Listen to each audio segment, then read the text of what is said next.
Sono davvero antiestetiche le macchie gialle di sudore che si formano sulle magliette, camicie, biancheria, vero? Ciao, io sono Letizia, creativa del canale Vivi con Letizia, dove puoi trovare tantissimi progetti di riciclo creativo, fai da te e trucchetti per casa. Nel video di oggi ti mostro il metodo che ho trovato per rimuovere quelle fastidiose macchie gialle di sudore che molto spesso lasciano aloni sulle magliette bianche, sui vestiti e sulla biancheria. Se ti piacciono tutorial come questo, ti consiglio di iscriverti adesso al mio canale cliccando su iscriviti e sulla campanella per non perderti nessuno dei prossimi video. Se invece questo video non ti piace, lasciami pure la tua critica costruttiva nei commenti. Ora passiamo al tutorial. Continua a guardare.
Tu di solito come riesci ad eliminare le macchie gialle di sudore dai tuoi vestiti, dalle magliette, dalle camicie? Fammelo sapere nei commenti.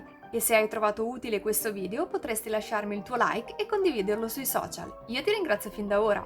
Noi ci vediamo alla prossima. Ciao! Dove puoi trovare tantissimi trucchetti. Ciao, io sono Letizia. Nel video di oggi ti mostro il mio metodo per eliminare o togliere comunque. Nel video di oggi ti mostro il mio metodo per. Nel video di oggi ti mostro il metodo che ho trovato per rimuovere le fastidi.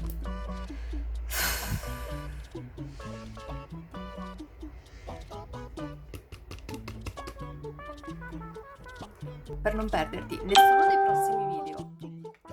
Tu di solito come rimuovi? E se questo video ti è piaciuto potresti lasciarmi. E se hai trovato utile questo video potresti lasciarmi il tuo